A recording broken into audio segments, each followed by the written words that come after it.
সকলোৰে এটি পৰিচিত নাম। আমি সকলোৱে ব্যক্তিজনক সদায় দেখো হাস্যমুখী এজন ব্যক্তি, সমাজৰ প্ৰতি সচেতনতা থকা এজন ব্যক্তি।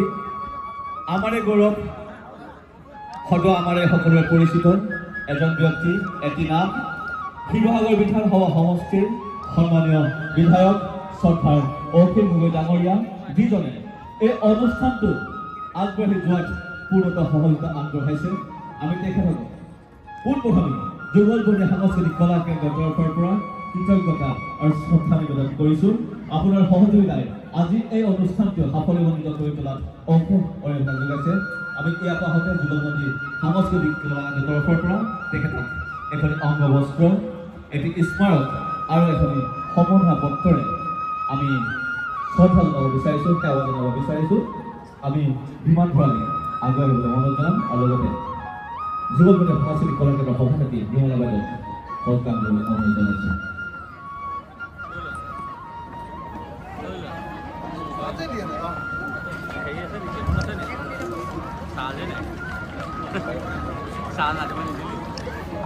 হাত চাবটো সৰু হৈছে ন?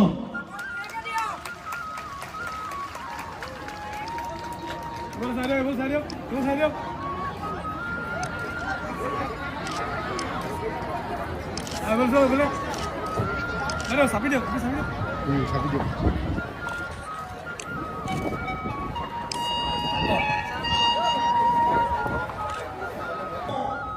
সকলোকে নমস্কাৰ।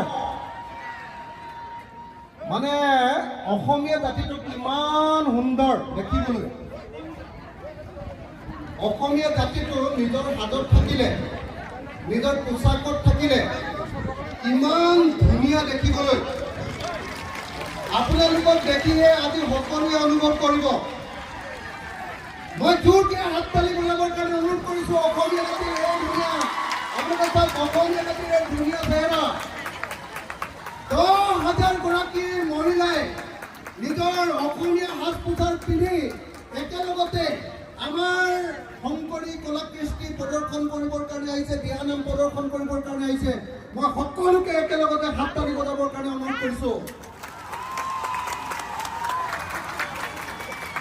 আমাক শংকৰদেৱে, যুগনায়ক শংকৰদেৱে, শ্ৰী শ্ৰী জগতগুৰু শংকৰদেৱে আমাক কেনেকুৱা এখন সুন্দৰ সমাজ দিছে। যি শংকৰদেৱে আমাক কেনেকুৱা সাজ পিন্ধিব লাগে, যি শংকৰদেৱে আমাৰ গীত কেনেকুৱা হ'ব লাগে, আমাৰ নৃত্য কেনেকুৱা হ'ব লাগে, আমাৰ ঘৰ কেনেকুৱা হ'ব লাগে, ঘৰৰ আৰ্হি কেনেকুৱা হ'ব লাগে, গোটেই অসমীয়া জাতিটোক অসমীয়া জাতি হিচাপে পৃথিৱীত পৰিচয় দিবৰ কাৰণে যিটো পৰিচয় গোটেই অসমীয়া জাতিটোক দাঙি ধৰিছিলে, তাৰ ভিতৰত আটাইতকৈ গুৰুত্বপূৰ্ণ মানুহজনৰ নামেই হ'ল শ্ৰীমন্ত শংকৰদেৱ। আৰু সেই শংকৰী পৰম্পৰা, শংকৰদেৱৰ পাছত শংকৰী পৰম্পৰা সৃষ্টি কৰা এই নামটোৱে হ'ল আজি আপোনালোকে পৰিৱেশন কৰিব খোজা দিহা নাম। দিহা মানে মই ইয়াক ক'বলৈ গ'লে, মই আচলতে বিশেষ যিহেতু নাজানো, মই বেছি ক'বলৈ গ'লে চাগে গীতালী বাইদেউহঁতে, নিৰ্মলা বাইদেউহঁতে মোক গালিয়ে পাৰিব, হয়নে নহয়? আৰু বিশেষকৈ কমলা ইয়াত আছে, কমলা গগৈ, হয়নে নহয়? আৰু ইয়াৰ পণ্ডিতবিলাক, সকলোবিলাক ইয়াৰ পণ্ডিতবিলাক আছে এই বিষয়ৰ। গতিকে মই সেইবিলাক বিষয়ে একো ক'বলৈ নাযাওঁ। কিন্তু এটা কথা ঠিক, দিহা মানে হ'ল দিহা। আমাৰ জীৱনটো কেনেকৈ চলাব লাগে তাৰ সমস্ত দিহা আমাৰ দিহা নামত পোৱা যায়। গতিকে সেই দিহা নামক আপোনালোকে সমূহীয়াভাৱে এনেকৈ ষ্টেডিয়ামৰ মাজলৈ যে লৈ আহিছে, এনেকুৱা যে 10,000 গৰাকী মহিলাই একেলগতে পৰিৱেশন কৰিবলৈ লৈছে।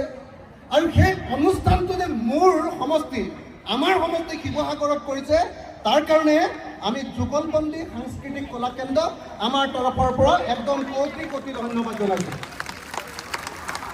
মই অনুষ্ঠানটো ইমান বেছি ভাল হ'ব বুলি জনা হ'লে, ইমান বেছি ধুনীয়া হ'ব বুলি জনা হ'লে মই বাইদেউক যিকণ পইচা দিছোঁ তাতকৈ বহুত বেছি দিলোহেঁতেন। ইয়ালৈ আহিয়ে গৈ দেখিছোঁ মানুহটোৱে ভালকৈ পানী খাবলৈ পোৱা নাই। মই এতিয়া বেলেগ একো কৰিব নোৱাৰোঁ। আপোনালোকৰ সকলোৰ কাৰণে তৎক্ষণাত চব বনাই দিব নোৱাৰোঁ। চবৰ কাৰণে এবটল এবটল পানীয়ে দিম আৰু দেই এতিয়া। আৰু মই ৰাজহুৱাকৈ প্ৰতিশ্ৰুতি দিছোঁ, এইটো অনুষ্ঠানত যদি কিবা ধাৰ ধুৰ থাকি যায়, মই অকণমান সৰুকৈ কিবা এটা সহায় কৰিছিলোঁ। যদি কিবা ধাৰ ধুৰ থাকি যায় সেই সমস্ত ধাৰ ধুৰ মাৰি দিয়া দায়িত্বটো মই লৈছোঁ। দেই মানে ইমান ধুনীয়া অনুষ্ঠান হ'ব বুলি মই ভবা নাছিলোঁ আচলতে। চৰকাৰে যদি এইটো অনুষ্ঠান পাতিলেহেঁতেন অতি কমেও 10 কোটি টকা খৰচ কৰিলেহেঁতেন, হয়নে নহয়? আপোনালোকে নিজৰ পৰা কেইটকাকে দিছে? 100 টকা দি এনেকুৱা এটা অনুষ্ঠান আয়োজন কৰিছে যে চৰকাৰী যিকোনো প্ৰগ্ৰেমতকৈ এইটো প্ৰগ্ৰেম দেখিবলৈ বহুত ধুনীয়া হৈছে। হয়নে নহয়? হয়নে নহয়? হয়নে নহয়? গতিকে যুগলবন্দী সাংস্কৃতিক কলা কেন্দ্ৰ মই গোটেই শিৱসাগৰৰ মানুহৰ তৰফৰ পৰা, মই গোটেই শিৱসাগৰৰ মানুহ বুলি এইকাৰণে কৈছোঁ যে আপোনালোকে মোক শিৱসাগৰৰ বিধায়ক পাতি থৈছে। গতিকে গোটেই শিৱসাগৰৰ মানুহৰ তৰফৰ পৰা মই বাইদেউ আৰু বাইদেউৰ লগত জড়িত থকা সকলোকে মোৰ তৰফৰ পৰা ধন্যবাদ জনাইছোঁ। ইয়াতে যিসকল শিল্পী বাদ্যযন্ত্ৰৰ লগত জড়িত হ'ব আৰু কমলাকে ধৰি আমাৰ কমলা, মোৰ মানে ভাই কমলা গগৈ ক'ত গ'লি ঐ? কমলা যিমান দূৰত আছে পেলা কমলা গগৈ, দিহা নামৰ নাম মানে কমলা গগৈ, হয়নে নহয়? এই কমলা গগৈ আজি আমাৰ ইয়াত আছে। গতিকে মই সকলোকে শিৱসাগৰবাসী হৈ মই এটা সেৱা ল'ব খোজোঁ। ইয়াতে মঞ্চতে লওঁনে তাতে গৈ লওঁ, সেইডোখৰত গৈ এটা সেৱা লৈ মোৰ বক্তব্য শেষ। আপোনালোকৰ সকলোৰে সন্মুখত এটা খালী সেৱা লওঁ, ৰাইজৰ মাজলৈ আগলৈ গৈ সেৱা এটা ল'ম, বছ শেষ। কমলা, সকলোৱে কমলাৰ কাৰণে এটা হাত চাপৰি দিয়ক। গোটেই অসমতে দিহা নাম পৰিৱেশন কৰি দিহা নামক একদম জনপ্ৰিয় কৰি ৰাখিছে, হয়নে নহয়? তো গতিকে মই সকলোকে ধন্যবাদ জনালোঁ। আৰু এতিয়া মই এটা দীঘলকৈ আপোনালোকৰ সন্মুখত সেৱা ল'ব খোজোঁ। আপোনালোকৰ সন্মুখত যিসকলে আমাৰ অসমীয়া জাতিৰ সংস্কৃতি ৰক্ষা কৰি আছে, সত্ৰীয়া সংস্কৃতি ৰক্ষা কৰি আছে, আপোনালোকৰ সন্মুখত এটা সেৱা লৈ মই মোৰ বক্তব্য সামৰণি মাৰিব খুজিছোঁ।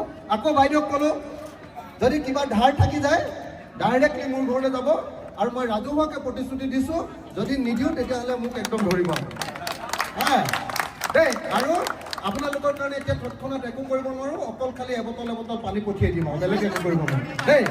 সকলোকে একদম সেই তালৈকে থকা সকলোকে ধন্যবাদ আৰু কৃতজ্ঞতা জনাইছোঁ আমাৰ সমষ্টিবাসী ৰাইজৰ তৰফৰ পৰা। ধন্যবাদ। জয় আই অসম, জয় আই অসম, জয় আই অসম, জয় গুৰু শংকৰ, জয় গুৰু শংকৰ, জয় গুৰু শংকৰ। ধন্যবাদ, ধন্যবাদ।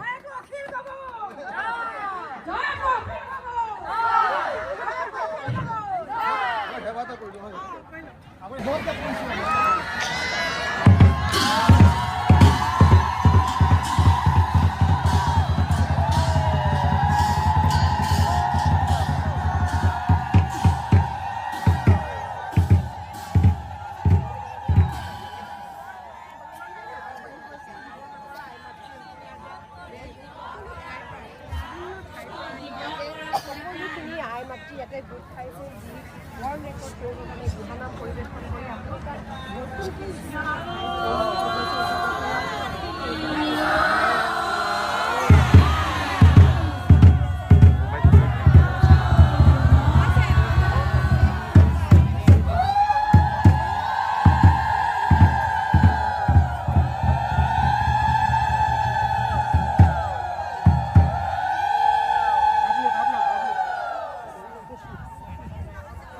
অশেষ ধন্যবাদ ছাৰ। এই আপাহতে পুনৰ এবাৰ যুগলবন্দী সাংস্কৃতিক কলা কেন্দ্ৰৰ পৰা সভাপতি নিৰ্মলা বাইদেউক এখন অংগবস্থাৰে তেখেতক শ্ৰদ্ধা জনাইছোঁ। ছাৰলৈ অশেষ ধন্যবাদ। পুনৰ এটা জোৰদাৰ হাত চাপৰি শিৱসাগৰবাসী।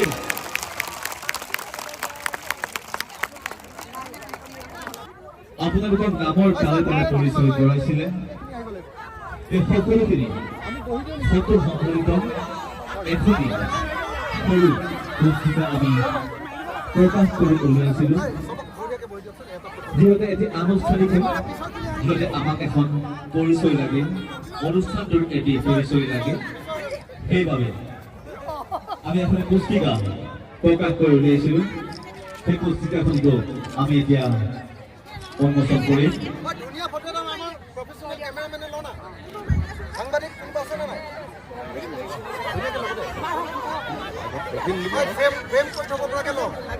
মানুহ আহিব লাগিব।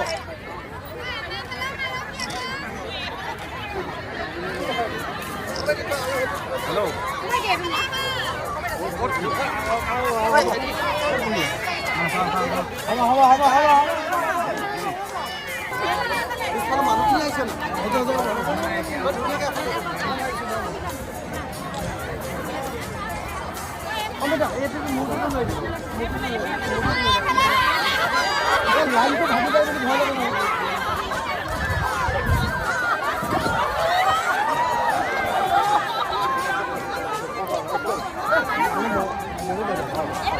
শ্ৰদ্ধাৰ উপস্থিত মহোদয় সভানেত্ৰী মহোদয়ক মই কাষলৈ আহিবলৈ অনুৰোধ জনাইছোঁ।